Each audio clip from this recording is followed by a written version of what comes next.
Die skriflesing kom uit Markus, die tweede boek van die Nuwe Testament. Markus hoofstuk 5. En daarvan vers 21 tot 34.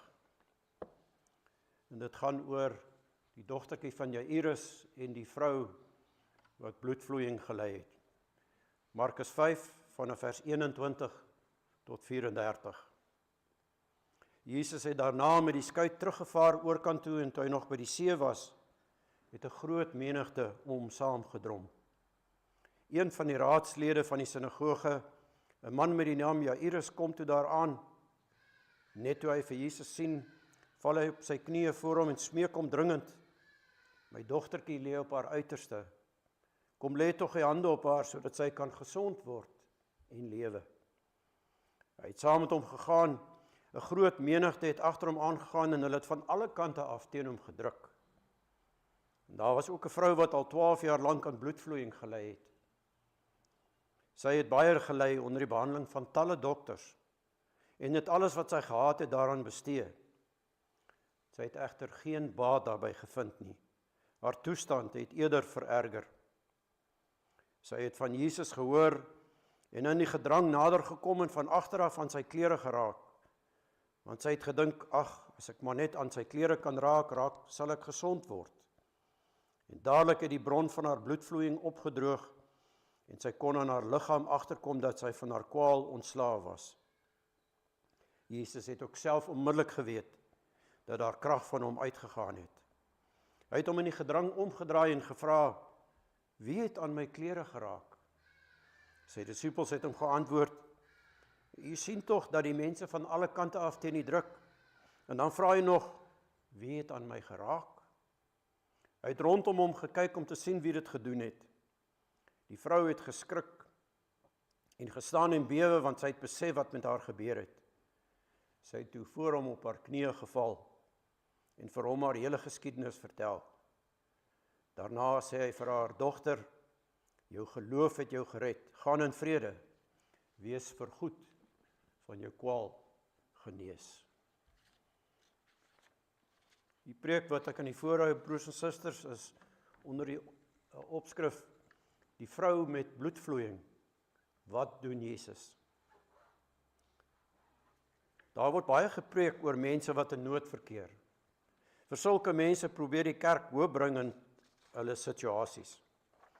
Ons hoor dat ons gereeld in ons prediking dat mense uit sulke situasies positiewe moet uithaal en geestelik daardeur moet groei. Vandag se preek handel nie oor mense nie wat in nood verkeer nie, maar dit gaan oor mense wat hulp sal verleen. Die gedeelte wat ons gelees het, handel oor 2 persone wat elkeen baie desperaat is. In die eerste plek vind ons Jairus wat desperaat vir Jesus vra om na sy dogtertjie te kom wat op sterwe lê. En tweedens vind ons 'n vrou wat al vir 12 jaar aan bloedvloeiing ly en wat desperaat na Jesus se kleringstuk gryp vir genesing. Ons gaan vanoggend stil staan hier by hierdie vrou in haar nood. Hoe sou u gevoel het as niemand naby u wou kom nie? Jy mag nie saam met iemand anders slaap nie. Jy mag nie saam met iemand anders eet nie. Jy mag nie aan iemand anders raak nie. As jy op 'n stoel gesit het, wil niemand na jou op daardie stoel gaan sit nie. As jy aan iets geraak het, dan wil niemand anders na jou daaraan raak nie. Vir almal rondom jou is jy eintlik 'n oorlas. Jy moet 'n kluisenaarsbestaan voer, want niemand mag naby jou kom nie. Jy mag nie winkels toe gaan nie, jy mag nie skool toe gaan nie, nee, jy kan nie eers kerk toe kom nie. Ver gesog, sou jy sê. So iets is nie moontlik nie. Maar weet u, broers en susters, dis nie so ver gesog nie. Indien ons in die tyd van die Bybel geleef het, sou dit moontlik gewees het om so teen iemand op te tree. Want 'n handves vir menseregte het daardie tyd nog nie bestaan nie. Die vrou van wie ons sopas gehoor het en gelees het, was iemand wat deur die samelewing uitgestoot is. Die siekte waarin sy gelei het veroorsaak dat sy in 'n staat van voortdurende onreinheid was. Niks wat sy kon doen, kon haar lewe in die samelewing aanneemlik maak nie. Sy is verdoem om haar lewe in eensaamheid deur te bring. Verder het sy omtrent al haar geld aan dokters spandeer en sonder dat hulle haar kon genees. Hierdie vrou het inderdaad 'n baie eensame, desperate bestaan gevoer. Sy was persoonlik, sosiaal en geestelik vereensaam. Kan u jouself indink hoe sy moes voel? En toe Jesus daar verbykom, wat sy ook daar gevoel het. Hier was 'n kans op genesing. Persoonlik het sy nie vir Jesus geken nie, maar hy het al baie van hom gehoor. Sy het gehoor dat hy baie siektes al genees het. Hy het blindes laat sien, krepeles laat loop. As hy wil, het sy waarskynlik gedink, sou hy haar ook kon genees. Maar sy het 'n probleem gehad. Sy sou nie naby aan die rabbi kon kom nie. Die mense sou eenvoudig haar nie toelaat om naby hom te kom nie. Die mense wou nie met haar gesels nie, want hulle was bang dat hulle ook aangesteek sou word. Sy was egter baie desperaat en het sou enigiets kon doen. Die mense van daardie tyd het die krag van iemand anders aan sy klere afgegee. Dit het hulle geglo. As hy dus net aan Jesus se kleed kon raak, sou daar genesende krag na haar gevloei het. Miskien sou dit genoeg wees om haar te genees. Sy sou heel waarskynlik gereken het net om aan sy kleed te kan raak. Dit sou my help. Ons kan onsself indink hoe die vrou onseker van haarself, maar tog vol hoop na Jesus beweeg het. Hoe sy ongesiens haar hand na Jesus toe uitgesteek het, net om aan sy kleed te kon raak. En toe gebeur hierdie wonderwerk. Sy kan voel hoe sy genees word van haar siekte. Maar het nie net dit gevoel nie. Jesus Christus het self onmiddellik agtergekom dat haar krag uit hom uitgegaan het. U sien gemeente, God het deur Jesus gewerk en die vrou genees. Dis nie omdat sy in die Here se klere geraak het nie, dat sy genees is nie. Dis omdat God dit so wou gehad het. God het goed gedink om hierdie vrou uit haar ellende te verlos. Haar geloof, alhoewel dit vermeng was met 'n groot mate van bygeloof, was vir God goed genoeg om hierdie vrou te help. Maar dan vind die interessante in die verhaal plaas. En so is dit ook die gebeure wat vanoggend elkeen van ons moet aanspreek. Jesus steek vas, draai om en vra, wie het aan my klere geraak? Ons moet onthou dat Jesus op pad was om Jairus se dogtertjie te gaan red. Maar hier staan hy nou en hy mors tyd om met die vrou te gesels. Selfs al weet hy, sy is reeds genees. Hoekom tree Jesus dan so op? Want hy besef hierdie vrou is nog nie werklik genees nie. Daarom stop Jesus in sy haas om by Jairus te kom en hy maak tyd om met hierdie vrou te gesels. Want eers wanneer sy in 'n persoonlike verhouding met God staan, sal daar vir haar volkome genesing wees. En net soos wat Jairus op sy knieë geval en Jesus gesmeek het om hom te help, so val hierdie vrou op haar knieë en sy dank vir Jesus vir wat gebeur het. Haar aanraking aan Jesus se kleed en die krag wat van God wat deur Jesus Christus werk, dit het sy gevoel en ervaar. En dit is wat aanleiding gegee het tot haar genesing. Jesus antwoord daar met hierdie woorde, dogter, jou geloof het jou gered. Gaan in vrede, wees vergoed van jou kwaal genees. Jesus het die vrou nie gelaat met haar bygeloof nie. Hy het in 'n ontmoeting met haar getree sodat sy nooit weer alleen sou wees nie. Hierdie vrou het nie bloot net liggaamlike genesing ontvang nie, maar is ook geestelik heel gemaak. As 'n mens was sy nou ten volle genees na liggaam en gees. U sal seker vir my wil sê, maar ons het dit alles geweet. Ons het geweet dat dit Jesus se kleed was wat die vrou genees het, of nie genees het nie. Ons het geweet dat God die gelowiges se gebed beantwoord. Eintlik het hierdie verhaal eintlik baie min te doen wat ons vanoggend hier leer. Maar broers en susters, ons moet nie vanoggend stil staan by die vrou in haar geloof nie. Dis belangrik, maar ons moet vanoggend gaan kyk na Jesus se optrede. Wat het Jesus gedoen toe hy bewus raak dat iemand in nood verkeer? Dis vir ons belangrik om daarvan kennis te neem, aangesien ons eie lewenspad gereeld die paaie van desperate mense kruis. Daar is in ons gemeenskap baie mense wat gesond is, maar geestelik is hulle verpletter. Mense wat dalk nie eens 'n snytjie brood vir ete het nie. Ons moet dan ook soos Jesus omdraai na hierdie mense en ons moet betrokke raak. Soos wat die genesende krag gewerk het toe geloof en Jesus Christus by mekaar kom in die aanraking, net so moet ons ook genesing bring vir mense deur die kerk. Ons moet hulle na Jesus Christus toeneem. God het sy gesig van liefde op 'n keer op 'n heuwel na ons toegedraai. Daarom moet ons daardie gesig van liefde ook na ons medemens draai. Soos hy ons versorg, so moet ons ander versorg.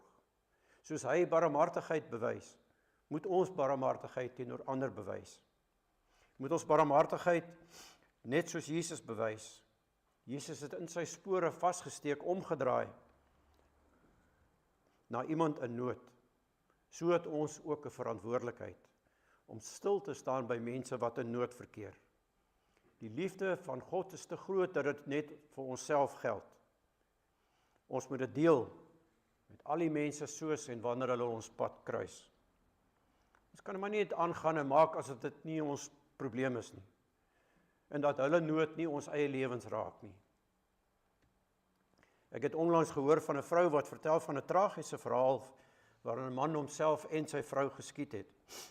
Sy vertel dat sy opgemerk het dat hulle gespanne was. Verder was hulle ook terughoudend en duidelik ontsteld oor iets. Sy het dit maar bloot afgemaak as hulle probleem. Dis maar iets kleins. Maar dit is duidelik dat dit nie iets kleins was nie.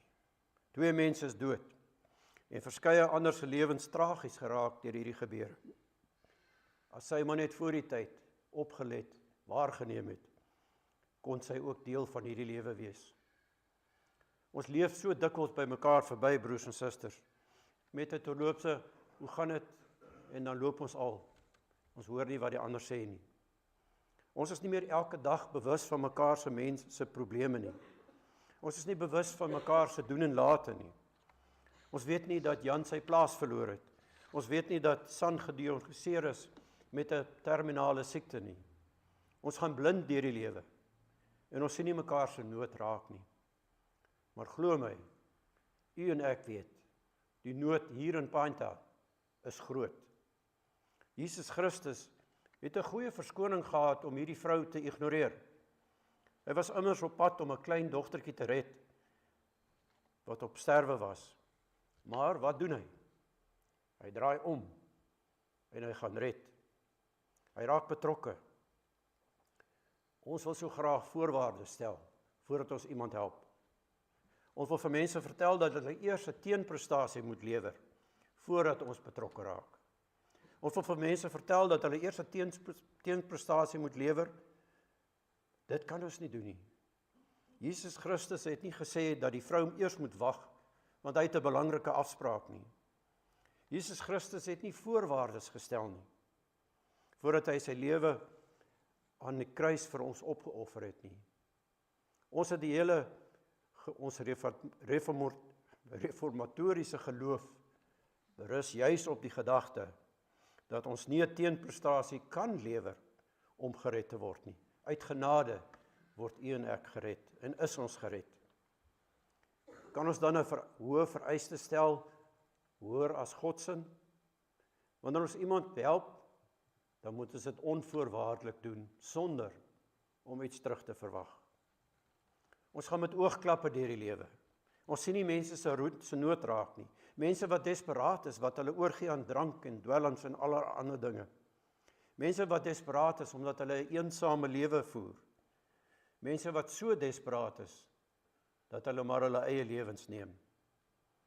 Dis nie vir God goed genoeg, dat ons 'n geldjie in iemand se hand stop nie. Dat ons dit vir die diakonie gee en sê, gaan help maar julle, ek het gedoen wat ek kan. Dis nie goed genoeg om net kos by die kerk af te laai en te sê, die diakonie moet dit vir behoeftiges gee nie. Dis nie goed genoeg om te sê, ek het nie geweet nie. Broers en susters, ons moet betrokke raak. Ons moet kyk waar ons mense kan help. Ons moet soos Jesus maak en kyk waar ons betrokke kan wees. Ons moet bereid wees om vir mense te sê, hier is ek. Ek gaan jou help. Wat kan ek vir jou doen?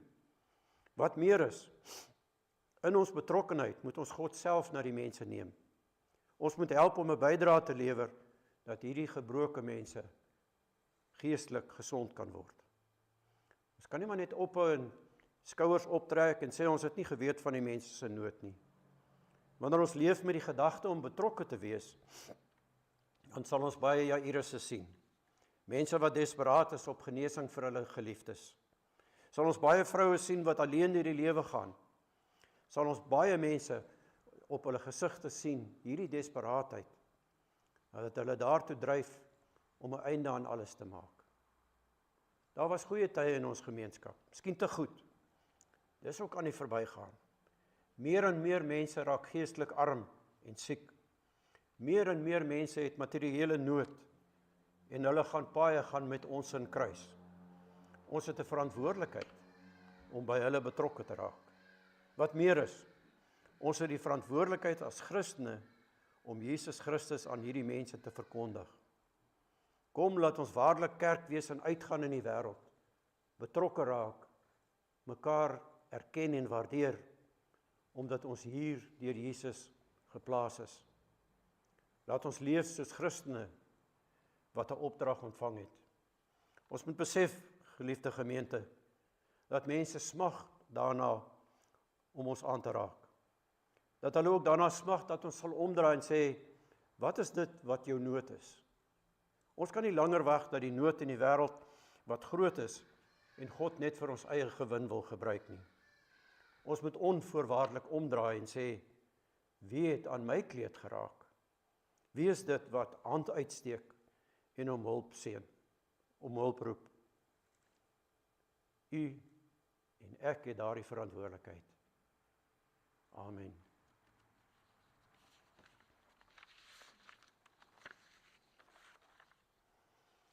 Broers en susters, ons gaan nou die geloofsbelijdenis saam sing uit Lied 260 vers 1 tot vers 4. Lied 260, 1 tot 4. Kom ons doen dit staande en dan bid ons daarna.